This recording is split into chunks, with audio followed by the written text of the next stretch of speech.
Hi ಎಲ್ರಿಗೂ ನಮಸ್ಕಾರ. Share marketing Kannada ಚಾನೆಲ್ಗೆ ನಿಮಗೆ ಸ್ವಾಗತ. ಇನ್ನೊಂದು ಮೇನ್ ಬೋರ್ಡ್ IPO ಸಬ್ಸ್ಕ್ರಿಪ್ಷನ್ಗೆ ಓಪನ್ ಆಗ್ತದೆ. ಏರಿಸ್ ಇನ್ಫ್ರಾ ತಮ್ಮ IPO ತರುವಂಥ ಪ್ಲಾನ್ಸ್ ಅನ್ನ ಮಾಡಿದ್ದಾರೆ. ಈ ಒಂದು ವಿಡಿಯೋನಲ್ಲಿ ಕಂಪನಿಯ ಕಂಪ್ಲೀಟ್ ಬಿಸ್ನೆಸ್ ಮಾಡೆಲ್ ಅನ್ನು ಅರ್ಥ ಮಾಡ್ಕೊಳ್ಳೋಣ. ಹಾಗೆ ವ್ಯಾಲ್ಯೂಷನ್, ಫಿನಾನ್ಷಿಯಲ್ಸ್ ಯಾವ ರೀತಿಯಲ್ಲಿ ಇದೆ, IPO ಇಶ್ಯೂ ಸೈಜ್ ಎಷ್ಟಿದೆ, ಗ್ರೇ ಮಾರ್ಕೆಟ್ ಪ್ರೀಮಿಯಂ ಇದೆಯಾ, ಲಿಸ್ಟಿಂಗ್ ಗೇನ್ಸ್ ಅನ್ನು ಎಕ್ಸ್ಪೆಕ್ಟ್ ಮಾಡ್ಬೋದಾ, ಅದ್ರ ಬಗ್ಗೆ ಕಂಪ್ಲೀಟ್ ಡೀಟೇಲ್ಸ್ ನಿಮಗೆ ಈ ಒಂದು ವಿಡಿಯೋನಲ್ಲಿ ಸಿಗುತ್ತೆ. ಆರಿಸ್ ಇನ್ಫ್ರಾ ಒಂದು ಸ್ಟಾರ್ಟ್ಅಪ್ ಕಂಪನಿ ಆಗಿದ್ದು 2021ರಲ್ಲಿ ಪ್ರಾರಂಭ ಆಗಿದೆ. ಈ ಕಂಪನಿ ಮೇಜರ್ ಆಗಿ ಕನ್ಸ್ಟ್ರಕ್ಷನ್ ಮತ್ತೆ ಇನ್ಫ್ರಾಸ್ಟ್ರಕ್ಚರ್ ಸೆಗ್ಮೆಂಟ್ ಅಲ್ಲಿ ಕೆಲಸ ಮಾಡುವಂತಹ ಕಂಪನಿಗಳಿಗೆ ಮೆಟೀರಿಯಲ್ಸ್ ಗಳನ್ನ ಸಪ್ಲೈ ಮಾಡುವಂತ ಒಂದು ಸಪ್ಲೈ ಚೈನ್ ಕಂಪನಿ ಆಗಿರುತ್ತೆ. ಇವರು ಯಾವುದೇ ಒಂದು ಮೆಟೀರಿಯಲ್ ಅನ್ನ ಮ್ಯಾನುಫ್ಯಾಕ್ಚರ್ ಮಾಡೋದಿಲ್ಲ, ಇನ್ನೊಂದು ಥರ್ಡ್ ಪಾರ್ಟಿ ಕಂಪನಿಯಿಂದ ಈ ಒಂದು ಮೆಟೀರಿಯಲ್ಸ್ ಗಳನ್ನ ಪರ್ಚೇಸ್ ಮಾಡಿ ಅದನ್ನ ಮತ್ತೊಂದು ಕಂಪನಿಗೆ ಸೆಲ್ ಮಾಡ್ತಾರೆ. ಸೊ ಸಪ್ಲೈ ಚೈನ್ ಮತ್ತೆ ಪ್ರೊಕ್ಯೂರ್ಮೆಂಟ್ ರಿಲೇಟೆಡ್ ಸರ್ವಿಸಸ್ ಗಳನ್ನ ಪ್ರೊವೈಡ್ ಮಾಡುವಂತ ಒಂದು ಕಂಪನಿ ಆಗಿರ್ತಾರೆ.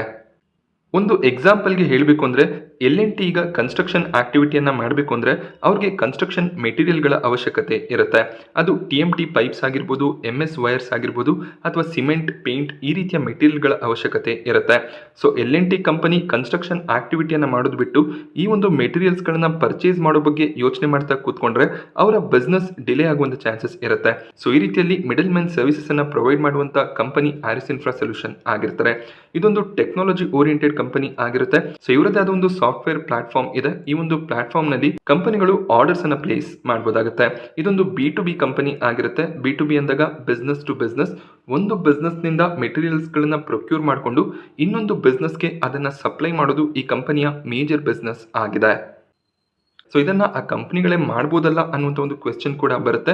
ಬಟ್ ಈಗಿನ ಒಂದು ಬಿಸಿ ಶೆಡ್ಯೂಲ್ನಲ್ಲಿ ಇದೆಲ್ಲ ಪ್ರೊಕ್ಯೂರ್ಮೆಂಟ್ ಆಕ್ಟಿವಿಟಿಗಳನ್ನು ಮಾಡೋದಕ್ಕೆ ಮ್ಯಾನುಫ್ಯಾಕ್ಚರರ್ಸ್ ಅಥವಾ ಕನ್ಸ್ಟ್ರಕ್ಷನ್ ಕಂಪ್ನಿಗೆ ಅಷ್ಟಾಗಿ ಟೈಮ್ ಇರೋದಿಲ್ಲ. ಆಗ ಈ ಒಂದು ಮಿಡಲ್ ಮ್ಯಾನ್ನ ಅವಶ್ಯಕತೆ ಇರುತ್ತೆ. ಸೊ ಏರಿಸ್ ಇನ್ಫ್ರಾ 2000ಕ್ಕೂ ಹೆಚ್ಚಿನ ಕಸ್ಟಮರ್ಸ್ಗಳಿಗೆ ಆಲ್ರೆಡಿ ಪ್ರಾಡಕ್ಟ್ಸ್ಗಳನ್ನು ಸಪ್ಲೈ ಮಾಡಿದ್ದಾರೆ. ಸೊ ಮೇಜರ್ ಆಗಿ ಮುಂಬೈ, ಬೆಂಗಳೂರು, ಚೆನ್ನೈ ಈ ರೀತಿಯ ಟೈರ್ 1 ಸಿಟಿಗಳಲ್ಲಿ ಬಿಸ್ನೆಸ್ ಅನ್ನು ಮಾಡುವಂಥ ಕಂಪನಿ ಆಗಿರ್ತಾರೆ.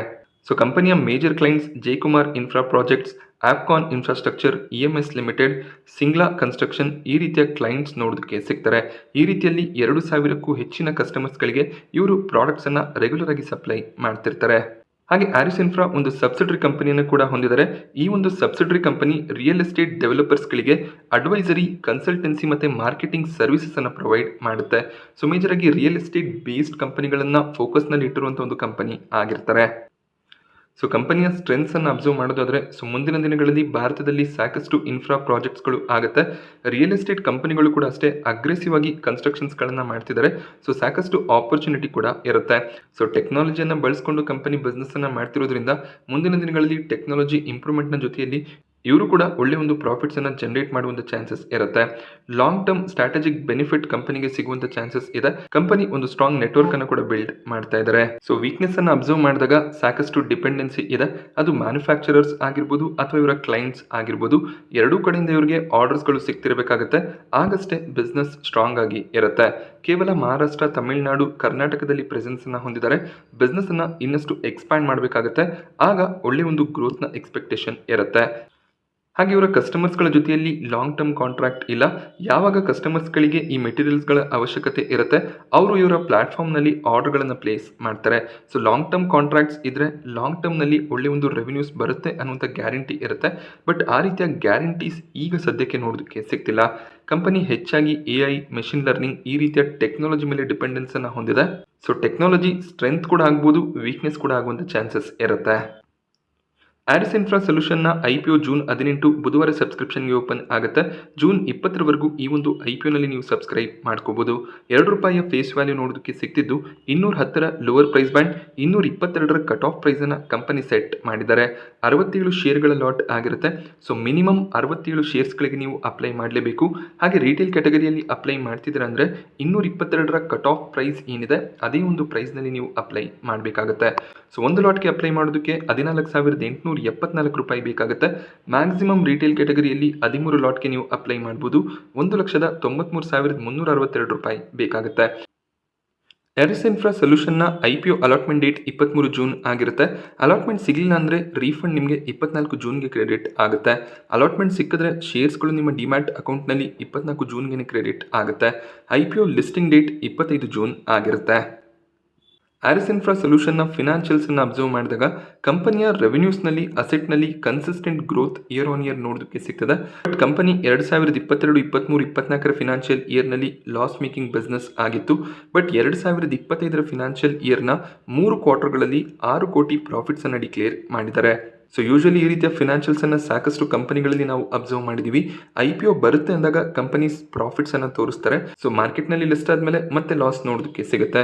ಸೊ ಈ ಒಂದು ಸಿಚುವೇಷನ್ನಲ್ಲಿ ಸ್ವಲ್ಪ ಕೇರ್ಫುಲ್ ಆಗಿ ಡಿಸಿಷನ್ಸ್ಗಳನ್ನು ತಗೋಬೇಕಾಗುತ್ತೆ. ಹಾಗೆ ಕಂಪನಿಯ ನೆಟ್ವರ್ತ್ ಸ್ಟ್ರಾಂಗ್ ಆಗಿ ಇನ್ಕ್ರೀಸ್ ಆಗಿದೆ. ಅದೇ ರೀತಿಯಲ್ಲಿ ಕಂಪನಿಯ ಸಾಲ ಡೆಟ್ ಕೂಡ ಇನ್ಕ್ರೀಸ್ ಆಗ್ತದೆ. ಸೊ 154 ಕೋಟಿ ಇದ್ದಂಥ ಡೆಟ್ ಈಗ 322 ಕೋಟಿಗೆ ಇನ್ಕ್ರೀಸ್ ಆಗ್ತದೆ. ಸೊ ಲಾಸನ್ನು ಕೂಡ ಡಿಕ್ಲೇರ್ ಮಾಡ್ತಿದ್ದಾರೆ. ಸ್ವಲ್ಪ ಕನ್ಸರ್ನಿಂಗ್ ಫಿನಾನ್ಷಿಯಲ್ಸ್ ಆಗಿರುತ್ತೆ. ಆರಿಸ್ ಇನ್ಫ್ರಾ ಸೊಲ್ಯೂಷನ್ನ IPO ಇಶ್ಯೂ ಸೈಜ್ 500 ಕೋಟಿ ಆಗಿರುತ್ತೆ. 500 ಕೋಟಿ ಕೂಡ ಫ್ರೆಶ್ ಇಶ್ಯೂ. ಸೊ ಯಾವುದೇ ಒಂದು ಇನ್ವೆಸ್ಟರ್ ಅಥವಾ ಪ್ರಮೋಟರ್ಸ್ ತಮ್ಮ ಶೇರ್ಸ್ಗಳನ್ನು ಸೆಲ್ ಮಾಡ್ತಿಲ್ಲ, ಕಂಪ್ಲೀಟ್ ಫ್ರೆಶ್ ಇಶ್ಯೂ ಅನ್ನು ತರ್ತಿದ್ದಾರೆ. ಈ ಒಂದು 500 ಕೋಟಿಯನ್ನು ಕಂಪನಿಯ ಡೆವಲಪ್ಮೆಂಟ್ನಲ್ಲಿ ಡೆಟ್ಟನ್ನು ಕ್ಲಿಯರ್ ಮಾಡೋದ್ರಲ್ಲಿ ಕಂಪನಿ ಬಳಸ್ಕೋಬೋದಾಗುತ್ತೆ. ಇದೊಂದು ಪಾಸಿಟಿವ್ ಸೈನ್ ಆಗಿದೆ. ಹಾಗೆ ಲಾಸ್ ಮೇಕಿಂಗ್ ಬಿಸ್ನೆಸ್ ಆಗಿರೋದ್ರಿಂದ ರಿಟೇಲ್ ಕ್ಯಾಟಗರಿಯಲ್ಲಿ ಕೇವಲ 10% ಆಫರನ್ನು ಮಾಡ್ತಿದ್ದಾರೆ. QIB ಕ್ಯಾಟಗರಿಗೆ 75% ಆಫರ್ ಇದೆ. ಸೊ 500 ಕೋಟಿಯ ಇಶ್ಯೂ ಸೈಜ್ ಇರೋದ್ರಿಂದ ಒಂದು ಸಣ್ಣ ಸೈಜ್ನ IPOನೇ ಆಗಿರುತ್ತೆ. ಅದರಲ್ಲಿ ಕೇವಲ 10% ಆಫರ್ ರಿಟೇಲ್ಗೆ ಇದೆ. ಆದ್ದರಿಂದ ಅಲಾಟ್ಮೆಂಟ್ನ ಚಾನ್ಸಸ್ ಕೂಡ ಕಡಿಮೆ ಆಗುತ್ತೆ. HNI ಕ್ಯಾಟಗರಿಯಲ್ಲಿ 15% ಆಫರನ್ನು ಮಾಡ್ತಾ ಇದ್ದಾರೆ. ಹಾಗೆ ಕಂಪನಿಯ ವ್ಯಾಲ್ಯೂಯೇಷನ್ಸನ್ನು ಅಬ್ಸರ್ವ್ ಮಾಡಿದಾಗ 222 ಪ್ರೈಸ್ ಬ್ಯಾಂಡ್ನಲ್ಲಿ ಟೋಟಲ್ ಮಾರ್ಕೆಟ್ ಕ್ಯಾಪ್ 2000 ಕೋಟಿ ಅರೌಂಡಲ್ಲಿ ನೋಡೋದಕ್ಕೆ ಸಿಗುತ್ತೆ. ಅರ್ನಿಂಗ್ ಪರ್ ಶೇರ್ ನೆಗೆಟಿವ್ ಇದೆ. ಯಾಕೆಂದರೆ ಲಾಸ್ಟ್ ಫಿನಾನ್ಷಿಯಲ್ ಇಯರ್ನಲ್ಲಿ ಕಂಪನಿ ಲಾಸನ್ನು ಡಿಕ್ಲೇರ್ ಮಾಡಿದ್ರು, ಈಗಷ್ಟೇ ಪ್ರಾಫಿಟೇಬಲ್ ಆಗ್ತಿದ್ದಾರೆ. ಹಾಗೆ ಡೆಟ್ ಟು ಈಕ್ವಿಟಿ ರೇಷಿಯೋನ ಅಬ್ಸರ್ವ್ ಮಾಡಿದಾಗ 1.45 ಡೆಟ್ ಟು ಈಕ್ವಿಟಿ ರೇಷಿಯೋ ಇದೆ.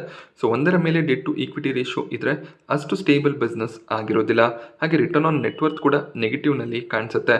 Price to book value observe ಮಾಡಿದಾಗ ಸ್ವಲ್ಪ ಎಕ್ಸ್ಪೆನ್ಸಿವ್ ಆಗಿ ಪ್ರೈಸನ್ನು ಸೆಟ್ ಮಾಡಿದ್ದಾರೆ. ಸೊ ಇವರು DRHPಯನ್ನು ಸೆಬಿಗೆ ಸಬ್ಮಿಟ್ ಮಾಡಿದಾಗ ಸೊ ಯಾವುದೇ ಒಂದು ಕಾಂಪಿಟೇಟರನ್ನು ನೇಮ್ ಮಾಡಿಲ್ಲ. ಮೇ ಬಿ ಇವರ ಬಿಸ್ನೆಸ್ನಲ್ಲಿ ಹೆಚ್ಚಿನ ಒಂದು ಕಾಂಪಿಟೇಷನ್ ಸದ್ಯಕ್ಕೆ ಇಲ್ಲ. ಸೊ ಈ ರೀತಿಯ ಕಂಪನಿಗಳು ಇನ್ನೂ ಕೂಡ ಮಾರ್ಕೆಟ್ನಲ್ಲಿ ಲಿಸ್ಟ್ ಆಗಿಲ್ಲ. ಆರಿಸ್ ಇನ್ಫ್ರಾದ IPO registrar link in time India private limited ಆಗಿದ್ದು, ಇವರ ವೆಬ್ಸೈಟ್ನಲ್ಲಿ ಅಲಾಟ್ಮೆಂಟ್ ಸ್ಟೇಟಸನ್ನು ಚೆಕ್ ಮಾಡ್ಕೋಬೇಕಾಗುತ್ತೆ. ಸೊ ಕೊನೆಯದಾಗಿ ಎಷ್ಟು ಗ್ರೇ ಮಾರ್ಕೆಟ್ ಪ್ರೀಮಿಯಂ ನೋಡೋದಕ್ಕೆ ಸಿಗ್ತದೆ ಅಂತ ಅಬ್ಸರ್ವ್ ಮಾಡಿದಾಗ ಕನ್ಸಿಸ್ಟೆಂಟ್ ಆಗಿ 25 ರೂಪಾಯಿಯ ಪ್ರೀಮಿಯಂ ಕಾಣಿಸ್ತಿದೆ. 11-12% ಲಿಸ್ಟಿಂಗ್ ಗೇನ್ ಎಕ್ಸ್ಪೆಕ್ಟೇಷನ್ ಇರುತ್ತೆ. ಸೊ ನಿಮಗೆ 30-35 ರೂಪಾಯಿಯ ಪ್ರೀಮಿಯಂ ನೋಡೋದಕ್ಕೆ ಸಿಕ್ಕಿದ್ರೆ ಲಿಸ್ಟಿಂಗ್ ಗೇನ್ನ ಪರ್ಸ್ಪೆಕ್ಟಿವ್ನಿಂದ ಅಪ್ಲೈ ಮಾಡ್ಬೋದಾಗುತ್ತೆ. ಕಂಪನಿಯ ಬಿಸ್ನೆಸ್ ಮಾಡೆಲ್ ಸ್ಟ್ರಾಂಗ್ ಆಗಿ ಕಾಣಿಸುತ್ತೆ. ಸೊ ಪ್ರೊಕ್ಯೂರ್ಮೆಂಟ್ ಮತ್ತು ಸಪ್ಲೈ ಚೈನ್ ಸರ್ವಿಸಸ್ಗಳನ್ನು ಪ್ರೊವೈಡ್ ಮಾಡುವಂಥ ಕಂಪನಿ ಆಗಿರೋದ್ರಿಂದ ಫ್ಯೂಚರ್ನಲ್ಲಿ ಗ್ರೋತ್ನ ಎಕ್ಸ್ಪೆಕ್ಟೇಷನ್ ಇರುತ್ತೆ. ಬಟ್ ಸದ್ಯದ ಬಿಸ್ನೆಸ್ಸನ್ನು ನಾವು ಅಬ್ಸರ್ವ್ ಮಾಡಿದಾಗ ಕಂಪನಿ ಕಂಟಿನ್ಯೂಸ್ ಆಗಿ ಲಾಸನ್ನು ಡಿಕ್ಲೇರ್ ಮಾಡ್ತಿತ್ತು, ಈಗಷ್ಟೇ ಪ್ರಾಫಿಟೇಬಲ್ ಆಗಿದೆ. ಸೊ ಮುಂದಿನ ಕ್ವಾರ್ಟರ್ಗಳಲ್ಲಿ ಯಾವ ರೀತಿಯ ರಿಸಲ್ಟ್ ಬರುತ್ತೆ ಅದನ್ನು ನಾವು ಅಬ್ಸರ್ವ್ ಮಾಡ್ತಾ ಹೋಗಬೇಕಾಗತ್ತೆ. ಹಾಗೆ ಈಗೇನು 322 ಕೋಟಿಯ ಡೆಟ್ ಇದೆ. IPO ನಂತರ ಈ ಡೆಟ್ ಕ್ಲಿಯರ್ ಆಗುತ್ತಾ, ಎಷ್ಟು ಡೆಟ್ಟನ್ನು ಕ್ಲಿಯರ್ ಮಾಡ್ತಾರೆ ಅದನ್ನು ಕೂಡ ಅಬ್ಸರ್ವ್ ಮಾಡಬೇಕಾಗತ್ತೆ. ಸೊ ಎಲ್ಲ ಫ್ಯಾಕ್ಟರ್ಗಳು ಪಾಸಿಟಿವ್ ಆಗಿದ್ರೆ ಲಾಂಗ್ ಟರ್ಮ್ನ ಬಗ್ಗೆ ಯೋಚನೆ ಮಾಡ್ಬೋದು. ಬಟ್ ಸದ್ಯದ ಪರಿಸ್ಥಿತಿನಲ್ಲಿ ಕೇವಲ ಲಿಸ್ಟಿಂಗ್ ಏನ್ ಪರ್ಸ್ಪೆಕ್ಟಿವ್ನಿಂದ ಈ ಒಂದು IPOನ ಕನ್ಸಿಡರ್ ಮಾಡ್ಕೋಬೋದು. ಆರಿಸ್ ಇನ್ಫ್ರಾ IPO ಬಗ್ಗೆ ನಾನು ನಿಮಗೆ ಕೊಟ್ಟಂಥ ಇನ್ಫಾರ್ಮೇಷನ್ ಇಷ್ಟ ಆದರೆ ವಿಡಿಯೋನ ಲೈಕ್ ಮಾಡಿ. ಇದೇ ರೀತಿಯ IPO ರಿವ್ಯೂಸ್ ಮತ್ತು ಮಾರ್ಕೆಟ್ ಅಪ್ಡೇಟ್ಸ್ಗಳಿಗೋಸ್ಕರ ಚಾನಲ್ನ ಸಬ್ಸ್ಕ್ರೈಬ್ ಮಾಡ್ಕೊಳ್ಳಿ. Thank you friends.